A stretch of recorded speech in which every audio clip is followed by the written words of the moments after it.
Hi நண்பர்களே, எல்லாரும் எப்படி இருக்கீங்க? நல்லா இருக்கீங்களா? நம்முடைய குழந்தைகளை பள்ளியில் சேர்க்க வேண்டும் அப்படின்னு சொன்னால், இப்போ குழந்தைக்கு முக்கியமான ஒரு டாக்குமெண்ட், முக்கியமான ஆவணம் என்ன அப்படின்னு கேட்டால், குழந்தையுடைய பிறப்பு சான்றிதழ். ஸோ அந்த பிறப்பு சான்றிதழில் இப்போ மத்திய அரசு பல்வேறு மாற்றங்களை கொண்டு வந்திருக்கு. அது என்ன மாற்றம், எப்படிப்பட்ட மாற்றம், என்னென்ன விதத்தில் பழைய சான்றிதழுக்கும் புதிய சான்றிதழுக்கும் விவரங்கள் வேறுபடுகிறது அப்படிங்கிற பற்றி தான் நம்முடைய சேனலில் நம்ம இன்னைக்கு பார்க்க இருக்கிறோம். இதை பார்க்குறதுக்கு முன்னாடி நம்முடைய சேனலை சப்ஸ்கிரைப் பண்ணாத பல நபர்கள் சப்ஸ்கிரைப் பண்ணுங்க, உங்களுடைய ஆதரவை தாருங்கள்.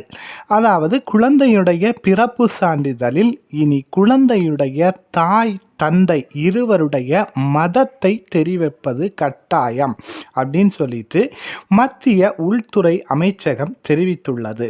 இது பற்றிய என்ன விபரம் அப்படின்னா, நாடாளுமன்றத்துடைய இரு அவைகளிலும் அங்கீகரிக்கப்பட்டு கடந்த ஆண்டு, அதாவது 2023 ஆண்டு ஆகஸ்ட் 11 ஒரு மசோதா தாக்கல் செய்யப்பட்டது. என்ன மசோதா அப்படின்னா, பிறப்பு மற்றும் இறப்பு பதிவு திருத்த மசோதா. அந்த மசோதாவை தாக்கல் பண்ணிய அந்த மசோதாவின் அடிப்படையில் பிறப்பு பதிவேட்டில் இனி குழந்தையுடைய தாய் மற்றும் தந்தை இருவரின் மதத்தை தெரிவிப்பது கட்டாயம் அப்படின்னு சொல்லப்பட்டுள்ளது. ஸோ இது போக இந்த குடும்பத்துடைய மதம் இதற்கு முன்னதாக எப்படி இருந்ததுன்னா, குடும்பத்தின் மதம் மட்டுமே பதிவேட்டில் பதிவு செய்யப்பட்டு வந்தது. ஆனால் தற்போது மேற்கொள்ளப்பட்டுள்ள திருத்தத்தின்படி குடும்பத்திலுள்ள இருவருடைய மதம், அதாவது தாயுடைய தந்தை என இருவருடைய மதமும் பதிவு செய்யப்பட வேண்டும், குறிப்பிடப்பட வேண்டும் அப்படின்னு சொல்லிட்டு மத்திய அமைச்சகம் அறிவுறுத்தி உள்ளது. இது போக இந்த அனைத்து மாநில அரசுகளுக்கும் இதில் குறிப்பிட்டுள்ள விதிமுறைகளை முறையாக ஏற்றுக்கொண்டு அது குறித்து அறிவிப்பினை வெளியிட வேண்டும் அப்படின்னு சொல்லியிருக்காங்க. இது போக குழந்தையை தத்தெடுக்கக்கூடிய பெற்றோர்களுக்கும் மேற்குறிப்பிட்ட வழிமுறை, அதாவது குழந்தையை தத்தெடுக்கக்கூடிய பெற்றோர்களாக இருந்தாலும் அவர்களும் தங்களுடைய இந்த மதத்தை தெரிவிக்க வேண்டும் அப்படின்னு சொல்லியிருக்காங்க.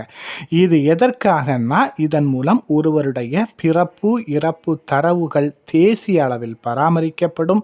தேசிய தரவு தளத்தில் பராமரிக்கும் அதிகாரம் ஜெனரலுக்கு வழங்கப்பட்டுள்ளது. மேலும் இந்த தகவல்களோடு ஆதார் அட்டை, கல்வி நிறுவனங்களின் சேர்க்கை, ஓட்டுநர் உரிமை, அரசு பணிகளுக்கான நியமனம், திருமண பதிவு போன்ற ஆவணங்களை சமர்ப்பிக்கும் போது மேற்குறிப்பிட்ட ஆவணங்களை பெறுவதற்காக டாக்குமெண்ட்ரி சமர்ப்பிக்கும் போது பிறப்பு சான்றிதழ் முதன்மை ஆவணமாக எடுத்துக்கொள்ளப்பட்டுள்ளதால் இந்த நடவடிக்கை மேற்கொள்ளப்பட்டுள்ளது அப்படின்னு சொல்லியிருக்காங்க. ஸோ இது போக இந்த பிறப்பு சான்றிதழில் என்னென்ன விவரங்கள் பதிவு செய்யப்பட வேண்டும் அப்படின்னா, பெற்றோர்களுடைய ஆதார் எண், மொபைல் எண், மின்னஞ்சல், மாநிலம், மாவட்டம், வசிப்பிடம், நகரமா அல்லது கிராமமா, வார்டு எண் என்ற போன்ற பல்வேறு தகவல்களும் இந்த பிறப்பு சான்றிதழில் இடம்பெற வேண்டும் அப்படின்னு சொல்லிட்டு மத்திய அமைச்சகம் இந்த பிறப்பு மற்றும் பதிவு திருத்த சட்டம் அந்த மசோதாவின் மூலம் இந்த நடைமுறைகளெல்லாம் வந்துள்ளது அப்படிங்கிற தகவலை தான் நாம் நம்முடைய நேயர்களுக்காக கொண்டு வந்து சேர்த்திருக்கிறோம். ஸோ இந்த தகவல்களெல்லாம் பற்றி நீங்கள் என்ன நினைக்கிறீங்க? இந்த தகவல்கள் பற்றி உங்களுக்கு முன்னாடியே தெரியுமா? அல்லது இனிமேல் இவை சாத்திய நடைமுறைக்கு வந்தால் என்னென்ன மாற்றங்கள் நிகழும் அப்படிங்கிறத நீங்கள் கமெண்ட் பாக்ஸில் பதிவு பண்ணுங்கள். மறக்காமல் நம்முடைய சேனலை சப்ஸ்கிரைப் பண்ணுங்கள். பாய் பாய்.